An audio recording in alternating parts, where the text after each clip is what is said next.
Okay, this was a bonus quiz, but nonetheless, let's solve it to start our day. Okay? Did everyone actually prepare for this? Oh, that's why you were so unhappy with it as being a bonus. Okay, so the next bonus quiz you'll be unprepared. That's a joke. You're supposed to laugh at my jokes.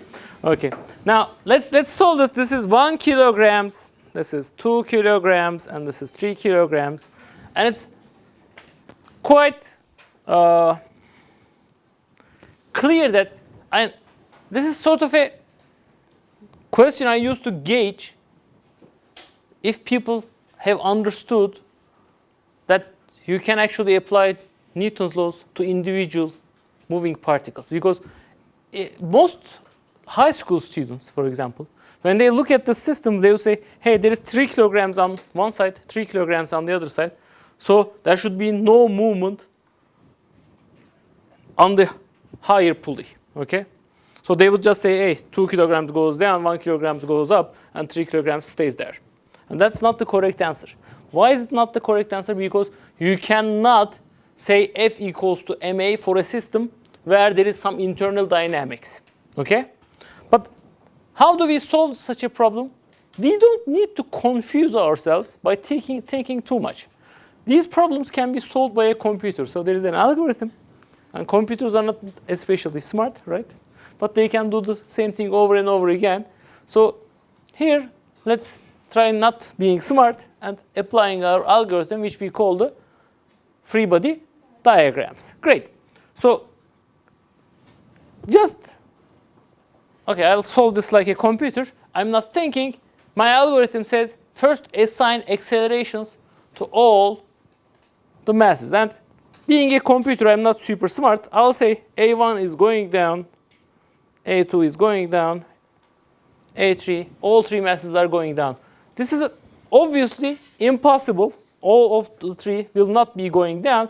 But as long as I write my equations consistently, that's not going to matter. Some of them I'll find positive, some others I'll find negative, so that everything actually works out. Let's plot the free body diagrams. Let me call this T, maybe T1, and tension in the upper row T2. So for the first mass M1, I have M1G and T like this, and A1 is going down. For the second mass M2, I have, this is T1, M2G, and T1 again, and this is going down with A2. And for the third mass, I have M3G and T2. And this is going down with A3. Now, let's write Newton's equations. That's nothing hard. M1A1 is M1G minus T1. M2A2 is M2G minus T1. M3A3 is M3G minus T2. Right now I have 3 equations, but 5 unknowns. I don't know A1, A2, A3. I don't know T1 and T2. The first extra equation I can get is by looking at this pulley here. That pulley has 0 mass. So for this pulley, ma is equal to 0. Whatever the value of the acceleration is, it doesn't really matter. Okay? ma is equal to 0, which means T2 minus 2T1 is equal to 0, or T2 is 2T1. So that's my fourth equation. Or in other words, I can actually apply this here and just write, instead of T2, I'll say this is 2 times T1. So now this is a little bit better. I have 3 equations, 4 unknowns. But I still have not used an important physical principle here. These ropes do not stretch. They do not get longer or shorter when forces are applied. So somehow I have to tell my equations that these ropes are not stretchable. So here is what I'll do. Let me draw my system again.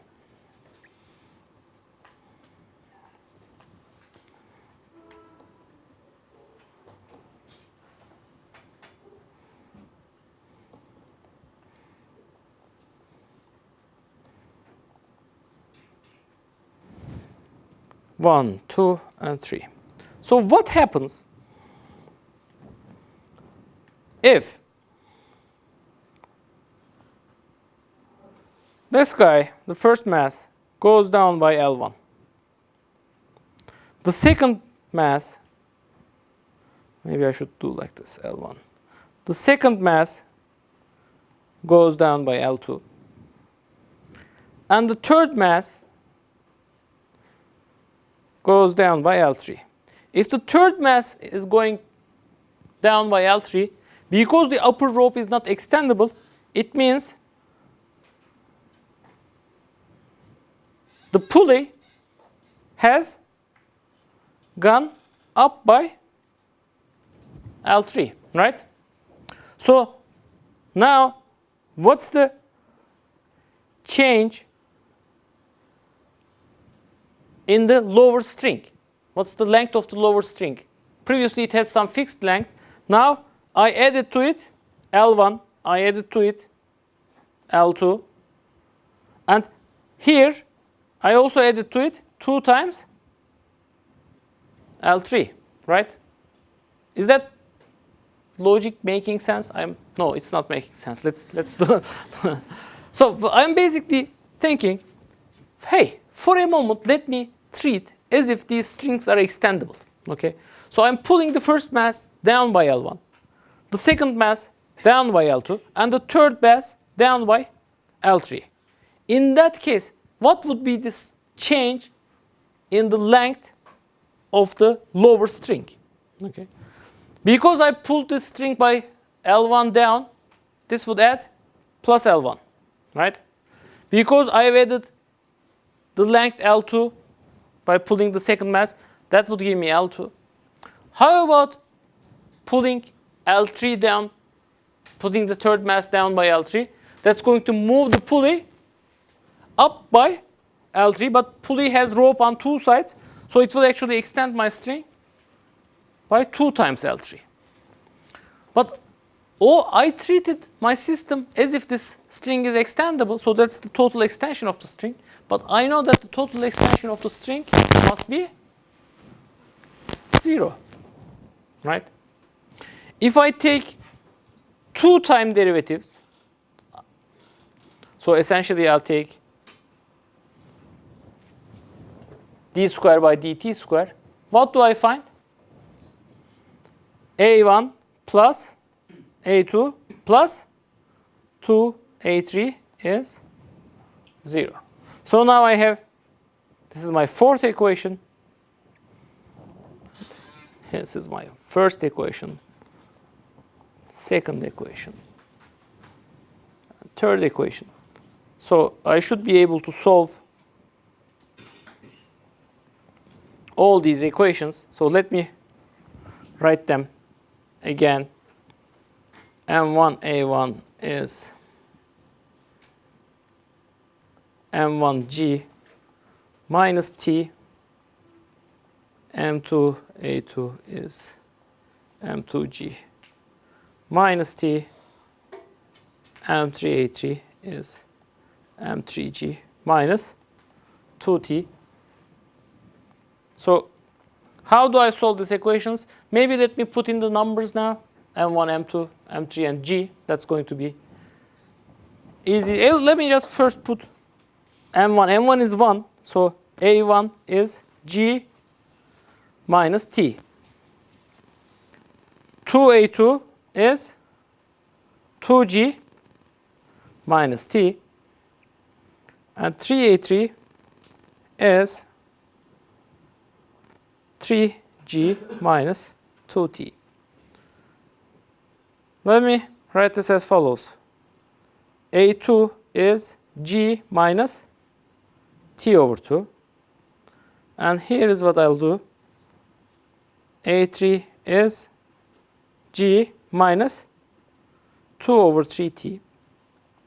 I'll do one more thing. I'll multiply this by 2. 2A3 is 2G minus 4 over 3T. Now, those three equations, if I add them up, what do I find? On the left-hand side, I have A1 plus A2 plus 2A3. On the right-hand side, I have G minus T plus G minus T over 2 plus 2G minus 4 over 3T, right? But what is A1 plus A2 plus 2A3? This is my first equation. This is 0 by equation 4. So 0 is 4G minus T times 1 plus 1/2 plus 4/3. 4G is T times, this is 3/2 plus 4/3, which is 9 plus 8 is 17 divided by 6, right? So 4G is T times by 6. Tension in the rope is 24 over 17 G, or 240 divided by 17 newtons. I was asked to find the acceleration of the third mass, okay? And I have M3A3 is M3G minus 2T from above. So A3 is G minus 2 divided by 3 times T, which is G minus 2 divided by 3, 24 over 17 G, right? So A3 is, let's see, this is 7, 8, not right. So G1 minus 16 over 17, or 1 over 17 G, or 10 over 17 meters per second square. Which way is it? As I found it to be positive, I assumed it was positive. You will find that it's going down. Okay? Now, this is not an easy question if you try to think about it, but right now you have actually learned an algorithm to solve these problems. What's the algorithm? You look at each mass individually. Okay? Then solving the resulting equations requires some technical skill, maybe, but especially next year you'll learn some new mathematical tools called linear algebra, which will actually tell you a systematic method of solving those equations also. So in practice, you would be able to solve any complicated system of masses, strings, springs, and other things, because those are linear systems. And if you actually like programming, I would urge you to try to write a program to solve such questions. Okay, this is mostly for people who like programming. Any questions? Did anyone actually obtain this 1 over 17? Okay, so. Well, I equated the acceleration of M2 to M1 because they were on the same row. That's wrong. that apparently is not correct, right? They are on the same rope, but these accelerations A1, A2, A3, are they accelerations with respect to the pulleys, or are they accelerations with respect to the lab frame, to a fixed point?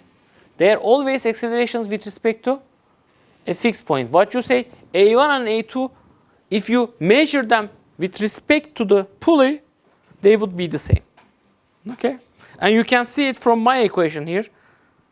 A1 plus 2A3. You can think of this as A1 plus A3 is equal to minus A2 plus A3.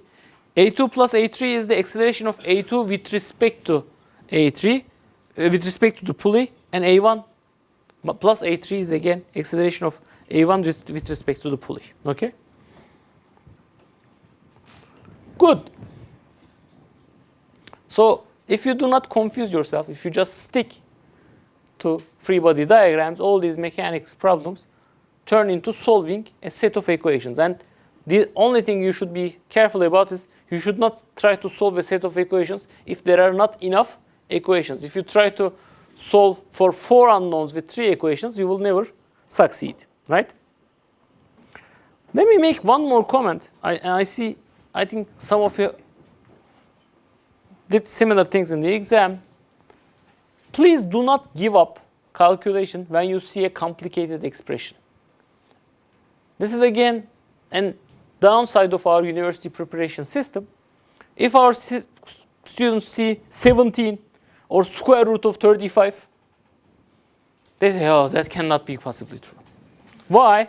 Because, university entrance exam, it's either 3, the answer is 1, 3, 5, at most square root of 2. You never get square root of 35. But of course, nature doesn't care about whether some number is square root of 35 or not.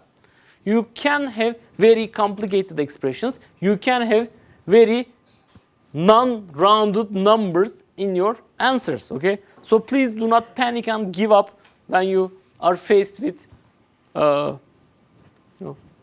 not round numbers or integers. Anything is possible in nature, right? All real numbers are equivalent to each other. Good. So let's review what we've said about gravitation.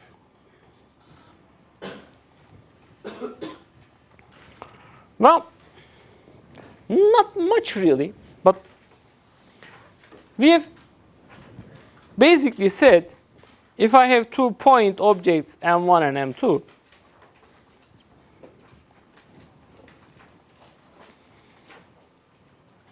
there is a gravitational force of attraction between them, and this Fg is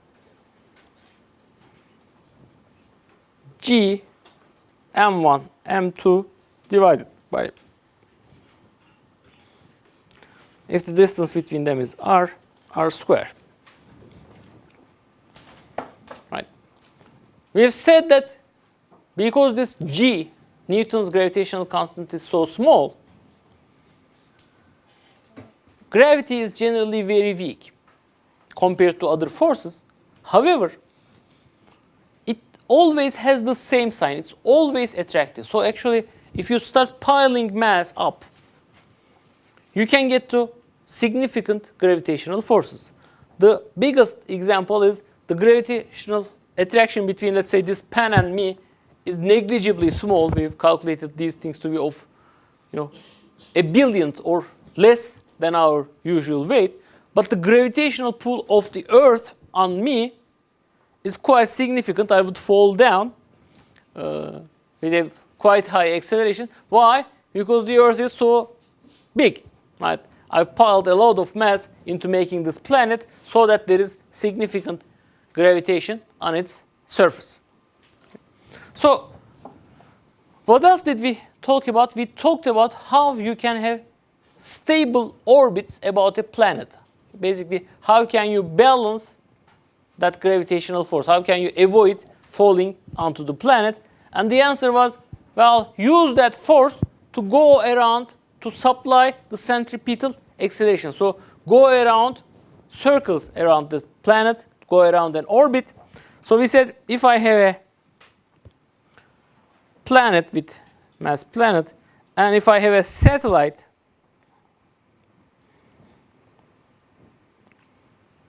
at a distance r with mass m, and if it's on a stable circular orbit, what is the velocity of this satellite? Well, this was quite easy to solve. Why? Because I knew that if I have a satellite with velocity v, the acceleration of that satellite is towards the center and has the value v square over r. What exactly supplies this acceleration? Why is that acceleration? Which force causes that acceleration? It's the gravitational force, which is g m times m planet divided by r squared. So if I write F equals ma, I'll have g small m capital M divided by r squared is m times v square over r. 1 power of r cancels, m's cancel. So I find v to be square root of g m planet over r. So how about the period of motion? What is the period of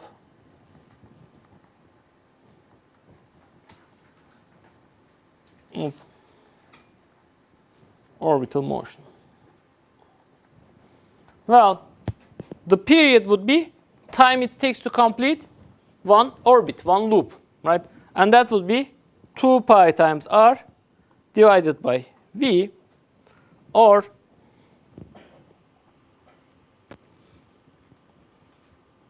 two pi times r divided by g m planet over r. 2 pi r to 3 halves square root of g times m planet. Now, here is something interesting. What is t square? The period square. I'll just take the square of this, 4 pi square r cube divided by g times m planet. From here I'll write something interesting. If I have a satellite at radius r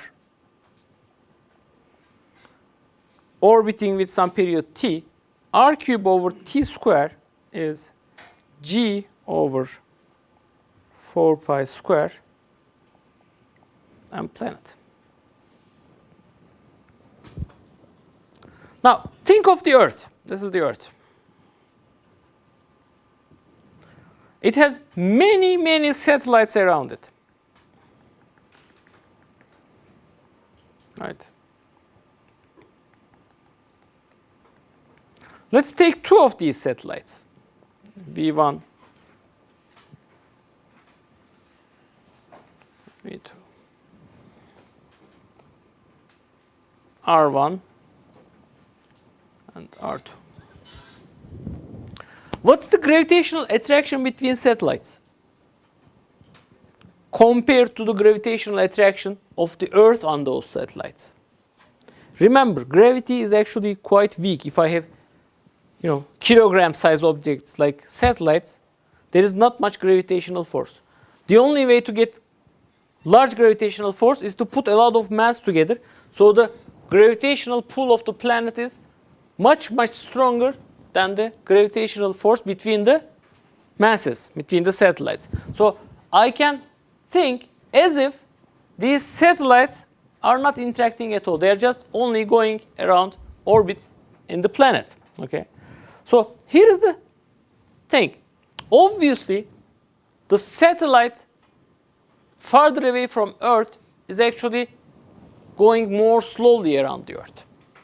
Not in terms of velocity, but in terms of its period. It will take longer time to complete one revolution. Okay. However, if I look at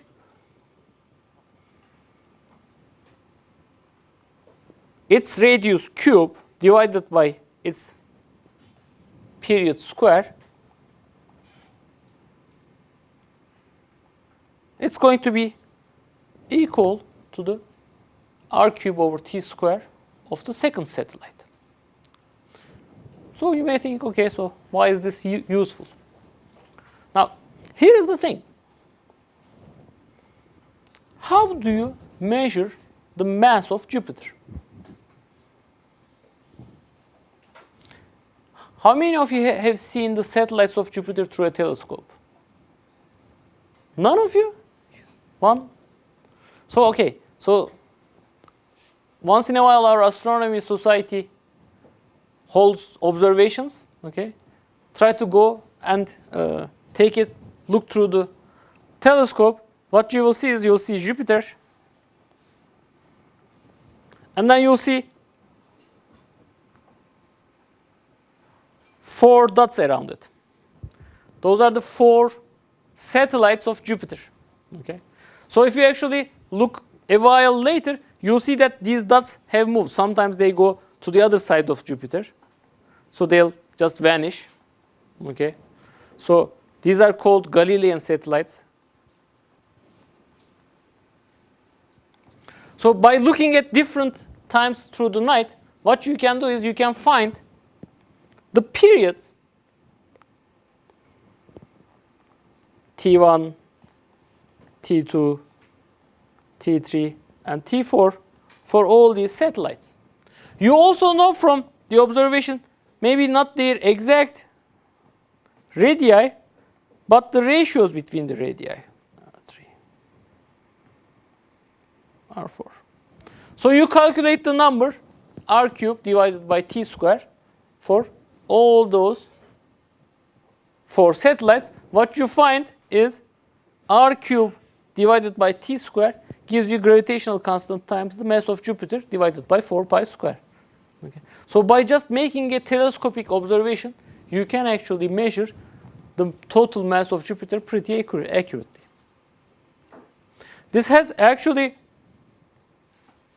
become more important in the recent years. People are not looking at just Jupiter, people are looking at other stars. Okay? So very far away you see a star. And then, so this is, so this is a faraway star. Of course, what we see is just a point of light, right? Not much structure. We cannot really resolve it. But what happens is that if it has a planet, that planet passes through that. Okay? And if it passes in front of the star, its light, so I'm actually seeing just a point of light, but I can look at the light intensity. I'll see something like that. The star's light intensity is the same. Once in a while, there is a dip. Why? Because that's basically the shadow of the planet passing in front of my star. Okay? And I do this observation for 6 months, for 5 years. And what I see is, well, there are regular dips. So what would I say? I'd say, hey, there is a planet around that star with period T1. Okay. There are other methods to deduce what's the radius of this planet going around that foreign star. So what you can do is you can actually sort of learn about the mass of that star, or learn about, more importantly, mass of the planet and the radius of the planet from just this shadow observation. Yes? What if actually star has disappeared? Star has disappeared. Explosion, and actually now it doesn't exist, but light coming. Yes, you're right. There are all sorts of effects of relativity. What we are not seeing the star's current time. I mean, the closest star is 4 light years away. Okay, but nonetheless, what you can say is that when you learn relativity, you'll say that it doesn't make sense to talk about some absolute time. Okay, so okay, the light from that star took 4 years to get to us, but what we can say is that when that star was emitting that light, it had a planet that was actually going around it with this period T1. Okay, we should refrain from saying that that's the star 4 years ago. Okay, that's referring to some absolute time.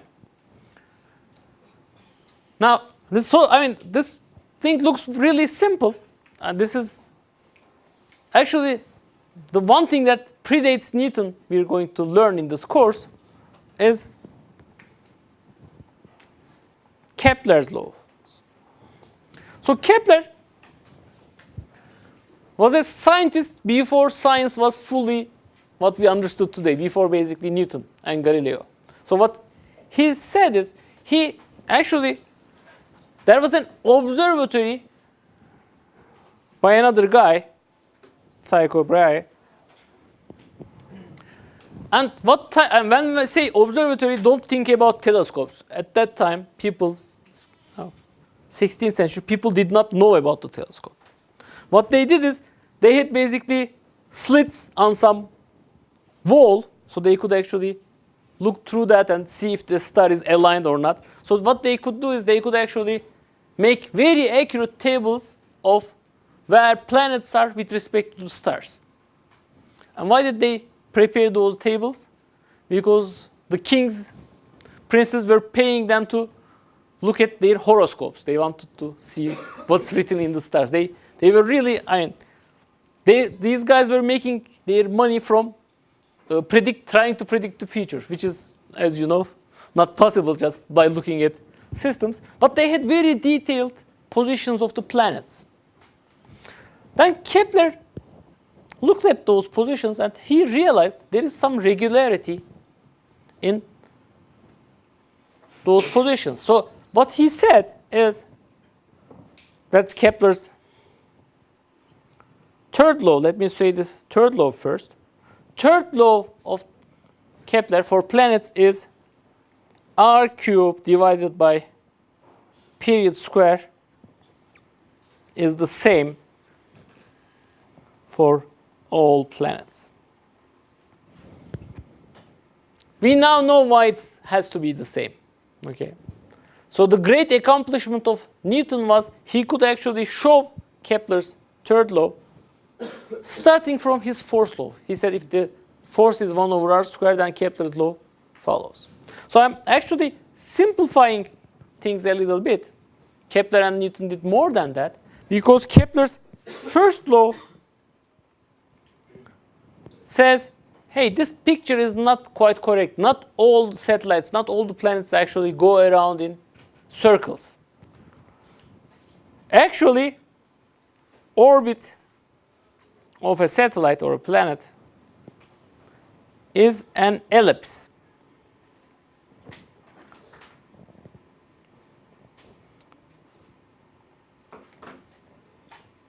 This is planet. Okay. The orbit of the satellite is an ellipse with sun at one of the focuses. So, can anyone tell me what an ellipse is? Do you remember the definition of an ellipse? If you actually choose any points, P1 and P2, the set of points for which the length, the distance to the first and the distance to the second point added up, constant, gives you the ellipse. So it's actually easy to draw an ellipse if you have two nails on a blackboard and the length, fixed length string. You can just, keep the string taut and draw an ellipse. So these are called the focal points.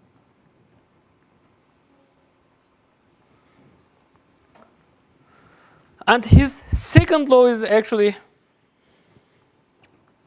a little more, it takes a little more time to explain. Kepler basically said if the planet is closer to the sun, it goes with more velocity, and if it's far away from the sun, it goes with less velocity, so that this radius vector traces an area A. If it traces an area A in time t, it's going to trace the same area A in time t at any point in its orbit. Now that's very geometric way of saying things. It's a very geometric way of saying if I'm very far away from the focus from the sun, I'll move slowly and I'll get actually faster when I come closer to the sun. And we can actually, Newton has derived this. This is related to another conservation law we're going to see throughout this course. This is a statement of angular momentum conservation, which we're going to study towards the end of this course. So today, we basically said that for periodic orbits, r cube over t square tells you the mass of the planet at the center. That's very good. You can use that to look at exoplanet masses. People are actively doing that. And Kepler's 3 laws are a little bit harder to understand because they retain to ellipses, but they can be derived from Newton's law of gravitation. Okay? I'll see you next week.